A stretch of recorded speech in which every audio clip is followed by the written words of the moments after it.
Guys, what's going on? My name is Brian, and in this video we're going to be discussing if you have a brand new event space, you cannot forget this. Now, this specifically pertains to your build out. If you have a brand new event space and you're building out your venue, you cannot forget these three things that I'm about to talk about. For those who are new to the channel, my name is Brian Waldron, did $3.5 million by the age of 26 in my event space business. Now we have the #1 event space consulting program in the country, breaking down how to find, fund, and fill your very own event space. Just tap in. If you are building out your venue, one of the biggest things that people get caught up with is the numbers, right? Like what's important, what should I allocate my capital to, things of that nature. So that's all things that I want to break down in this video so you don't make the same mistake. When I built out my first venue, the Fulton Studio, shout out Bed-Stuy, Brooklyn, one of the first things that I did was made the huge, ungodly mistake of spending my entire life savings on that property. Fortunately, it did work out. I just had to learn digital marketing really quickly in order to market. But one of the biggest things with that is that not everybody has the same opportunity. I know people have negotiated way worse deals and that they have to really start paying rent like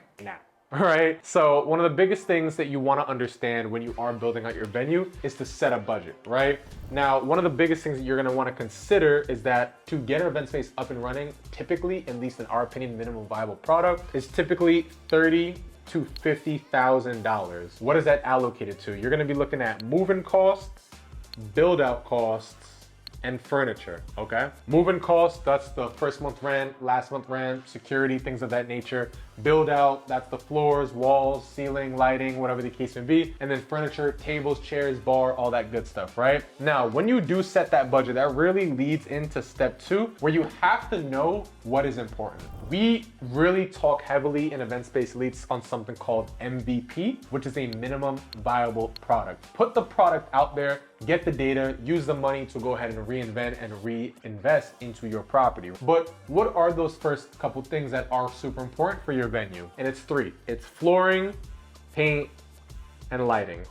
I've seen some of the ugliest venues do the God's work with just taking care of these 3 things. So if you are building out your venue, you 100% want to focus on these 3 things. Now, I know a lot of people are considering like, oh, what kind of flooring I should do or whatever the case may be. This is my hierarchy. If budget is no option, porcelain or epoxy. Stepping down from that, ceramic. This is like the gold standard of event spaces, and it's laminate, right? Or LVP, LVT, whatever they call it nowadays, but it's laminate flooring, right? It's the interlocking tile. That's like the gold standard for venues nowadays, right? After that, it would be peel and stick. And then last but not least, the eco-friendly option, paint.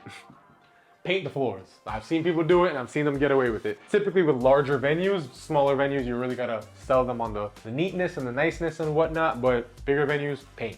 If you're considering opening up a venue and like kind of budget like an option or whatever the case may be, or something you're considering, if budget is no option, porcelain or epoxy. Number 2, ceramic. Number 3, laminate flooring. Number 4, peel and stick tile. And then number 5, paint. All things you can get from Home Depot or Lowe's, okay?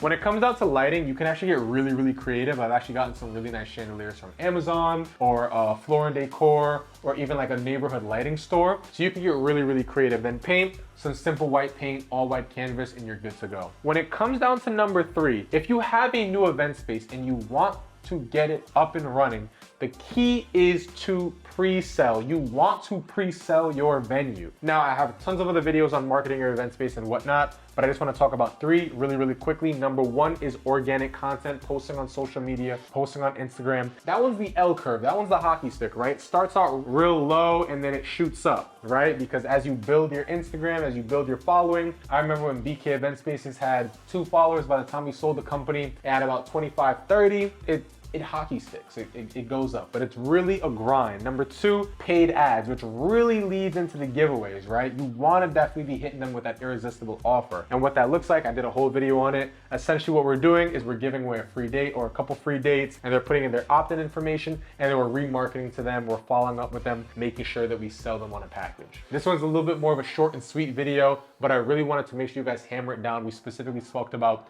build out in this one, but it's one of the biggest things that I see people get messed up on, because obviously if you overspend on build out, it's gonna take you a lot more money to recoup your cost, your initial investment across the span of a year, 5-year, 10-year lease, whatever the case may be. Just to kind of quickly recap, number one, make sure you set a budget. Don't go over it.